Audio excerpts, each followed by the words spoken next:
Hello दोस्तों, आज का अपडेट रहने वाला है ओएनजीसी की तरफ से, यानी कि oil and natural gas corporation limited की तरफ से निकाली गई लेटेस्ट वैकेंसी के लिए। यहाँ पर जो नंबर ऑफ वैकेंसी रहने वाली है, यहाँ पर कई हज़ार वैकेंसी निकल के आ रही हैं और अलग अलग स्टेट के लिए अलग अलग वैकेंसी निकाली गई हैं, जिसके लिए आपके पास क्वालिफिकेशन में high school, ITI, diploma, degree या पोस्ट ग्रेजुएट, आपने कोई भी क्वालिफिकेशन कर रखी हो, यहाँ पर आप एलिजिबल हैं। साथ ही सैलरी की बात कर लेते हैं तो सैलरी स्टार्टिंग मतलब 24,000 से लेकर 98,000 रुपया पर मंथ सैलरी रहने वाली है। अलग अलग पोस्ट के लिए अलग अलग सैलरी रहने वाली है। अगर आप इस वैकेंसी के लिए इंटरेस्टेड हैं तो वीडियो के लास्ट तक बने रहिएगा, जिससे कि आप सही चीज़ों को सही मायने से समझ पाएँ। जैसा कि आप देख पा रहे हैं, हम ओएनजीसी के होम पेज पर हैं। यहाँ पर जब आप कैरियर ऑप्शन पे आएंगे तो जैसा कि आप देख पा रहे हैं, यहाँ पर एक ऑप्शन आ रहा है रिक्रूटमेंट नोटिस। यहाँ पर आप क्लिक करेंगे तो आपके सामने कुछ इस तरीके का होम पेज निकल के आएगा। जहाँ पर आप प्लेस पे क्लिक करेंगे तो आपके सामने recruitment of non executive across all work centre पर क्लिक कर देंगे तो आपके सामने इस तरीके का पेज ओपन होके आएगा। यहाँ पर जैसा कि आप देख पा रहे हैं, PDF आप अगर हिंदी में पढ़ना चाहते हैं तो हिंदी में यहाँ से डाउनलोड कर लें, और साथ ही अगर इंग्लिश में आप करना चाहते हैं तो यहाँ पर इंग्लिश में कर लेते हैं। तो हम पहले इसके PDF इंग्लिश में डाउनलोड कर लेते हैं। तो आपके सामने ये PDF ओपन होकर आया है, जो कि oil and natural gas corporation limited की तरफ से निकाला गया। यहाँ पर अलग अलग टेस्ट की अलग अलग वैकेंसी निकल के आ रही हैं। पहले हम बात कर लेते हैं देहरादून की वैकेंसी। यहाँ पर देहरादून की वैकेंसी के लिए जूनियर इंजीनियर असिस्टेंट सिविल की वैकेंसी एक निकाली गई है। जूनियर इंजीनियर असिस्टेंट इलेक्ट्रिकल की वैकेंसी निकाली गई। अलग अलग यहाँ पर वैकेंसी निकाली गई, जैसे junior technical, junior assistant account, junior assistant material, junior fire supervisor technical, junior technical assistant geology chemistry, junior fireman. अलग अलग वैकेंसी निकाली गई। जो टोटल वैकेंसी यहाँ पर रहने वाली हैं तो 20 वैकेंसी निकाली गई हैं आपकी देहरादून में। वही दिल्ली की बात कर लेते हैं तो दिल्ली में वैकेंसी अलग अलग निकाली गई हैं। यहाँ पर आप देख लीजिएगा, मुंबई में भी वैकेंसी हैं, तो यहाँ पर आप अपने अपनी स्टेट के हिसाब से देख लीजिएगा। यहाँ पर civil, electrical, mechanical, drilling, cementing, ITI वालों के लिए मतलब यहाँ पर रहने वाली है। फायर सुपरवाइज़र मतलब जिन्होंने फायर से कुछ डिप्लोमा या डिग्री कर रखी है, उनके लिए भी वैकेंसी रहने वाली है। वही जूनियर टेक्नीशियन फिटिंग की वैकेंसी आप देख पा रहे हैं, ITI वालों के लिए है। अलग अलग वैकेंसी रहने वाली हैं। वही गोवा में भी निकाली गई हैं। गोवा के बाद आप देख लीजिए गुजरात की वैकेंसी निकाली गई है। गुजरात में सबसे ज़्यादा नंबर ऑफ़ वैकेंसी रहने वाली हैं। और वही बात कर लेते हैं अलग दूसरी स्टेट, यहाँ पर जोधपुर राजस्थान वालों के लिए भी यहाँ पर वैकेंसी निकाली गई हैं। वही चेन्नई के लिए भी तमिलनाडु या पुडुचेरी से मतलब वैकेंसी यहाँ पर निकाली गई हैं। भाई अलग दूसरी स्टेट जो है यहाँ पर आसाम से भी यहाँ पर वैकेंसी निकाली गई हुई हैं। और यहाँ पर जो बात कर लेते हैं अगरतला से भी वैकेंसी निकाली गई हैं। और अगरतला के बाद कोलकाता वेस्ट बंगाल हो गई। इसके बाद झारखंड बोकारो से भी वैकेंसी निकाली गई हैं अलग अलग मतलब वैकेंसी के लिए। यहाँ पर लगभग 8 से 10 स्टेट में वैकेंसी निकाली गई हैं। यहाँ पर आप एक बात ये समझ लीजिए, जिस स्टेट की वैकेंसी है वो वहाँ का ही निवासी होना चाहिए। ये यहाँ पर इन्होंने मतलब कह दिया है कि अगर आप देहरादून के मतलब उत्तराखंड के निवासी हैं तो देहरादून की ही वैकेंसी में आप फिल कर सकते हैं। बात कर लेते हैं सैलरी की, तो F1 सैलरी के लिए 29,000 से 98,000 रुपया आपको मिलने वाला है। वही A1 की सैलरी के लिए 26,000 से 87,000। वही W1 के लिए 24,000 से 5700 सैलरी। और क्वालिफिकेशन की बात कर लेते हैं तो जूनियर इंजीनियरिंग असिस्टेंट सिविल के लिए 3 in diploma in civil engineering मांगा गया है। यहाँ पर एक्सपीरियंस का कोई जिक्र नहीं किया गया, तो यहाँ पर एक्सपीरियंस नहीं मांगा गया है। वही डिप्लोमा अगर electronic junior engineering assistant electronics वालों के लिए डिप्लोमा होना चाहिए इलेक्ट्रॉनिक्स से।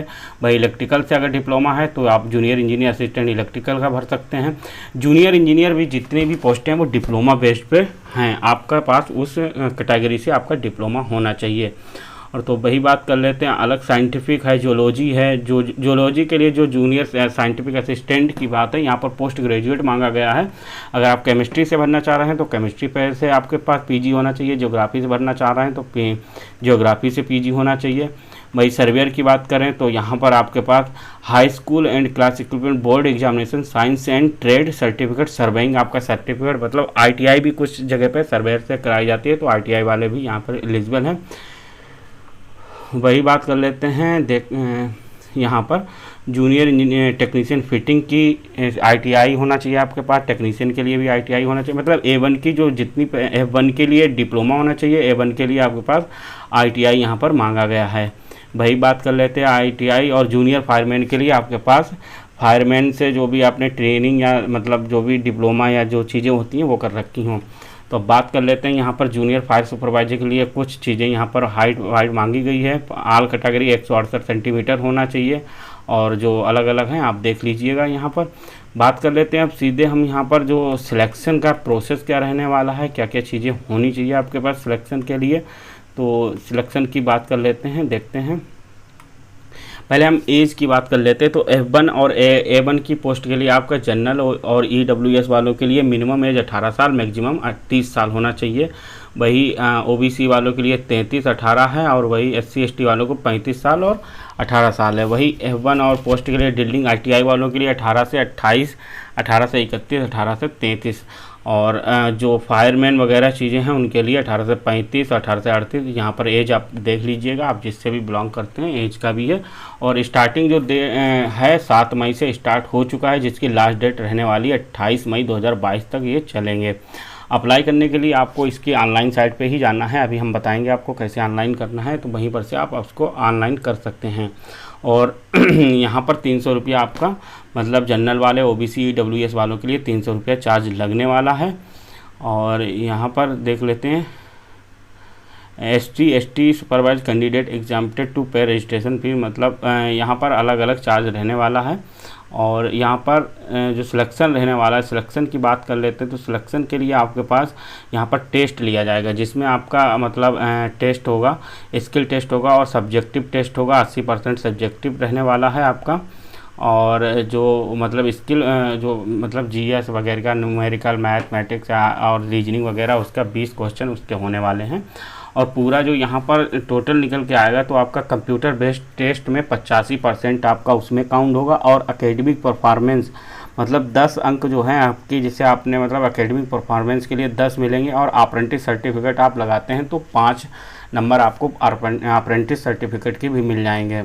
तो एकेडमिक के लिए अगर आपके एबव 40 से 50 के बीच है तो आपको 3 नंबर दिए जाएंगे। अगर 50 से 60 के बीच है तो 6 नंबर मिले जाएंगे।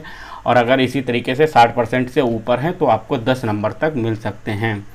और यहाँ पर इसी तरीके मतलब टेस्ट सबका ऑनलाइन होने वाला है, उसके हिसाब से यहाँ पर एकेडमिक परफॉर्मेंस के हिसाब से आपकी लिस्ट बनेगी और लास्ट में आपका यहाँ पर फाइनल लिस्ट बन के आपका सिलेक्शन हो जाएगा। और यहाँ पर ये एक बात ये ज़रूर ध्यान रख लें कि यहाँ पर वही लोग एलिजिबल हैं जिस स्टेट में जिनकी वैकेंसी निकली है और उसी स्टेट के लोग यहाँ पर एलिजिबल हैं। अगर आप इस वैकेंसी के लिए इंटरेस्टेड हैं तो आप ऑनलाइन करने के लिए इसके होम पेज पे आएंगे। यहाँ पर फिर वही कैरियर पे आएंगे। कैरियर के आने के बाद आप यहाँ पर रिक्वायरमेंट नोटिस पे क्लिक करेंगे तो आपके सामने इस तरीके का आएगा। यहाँ पर माइनस या प्लस होगा, इस पर क्लिक कर देंगे तो आपके सामने इस तरीके का ऑप्शन खुल के आएगा। यहाँ पर क्लिक करेंगे और यहाँ पर से आप जाएंगे, इसके तरीके से आएंगे तो आप यहाँ पर ऑनलाइन रजिस्ट्रेशन पर रिक्वायरमेंट पे क्लिक कर देंगे तो आपके सामने ऑनलाइन जो भी आपको मतलब फॉर्म फिल करना है तो इस तरीके का ओपन होके आ जाएगा। और यहाँ पर आप क्लिक करके प्रोसीड रजिस्टर पर कर देंगे और आपके इस तरीके से प्रोसेस शुरू हो जाएगा। और आपने जिस पोस्ट के लिए सिलेक्ट करना है, जिस पोस्ट के लिए आपको फिल करना है, आप उस पोस्ट के लिए यहाँ पे भर सकते हैं।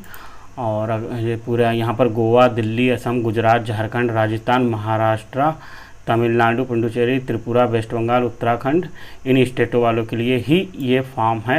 तो यहाँ पर यही लोग एलिजिबल हैं। यहाँ पर लिख दिया है कि I confirm that I am domicile of the state select above any, मतलब पोस्ट के लिए यहाँ पर इसके निवासी हैं हम। तो अगर वीडियो अच्छा लगा है वीडियो को लाइक करें, चैनल को सब्सक्राइब करें। Thank you.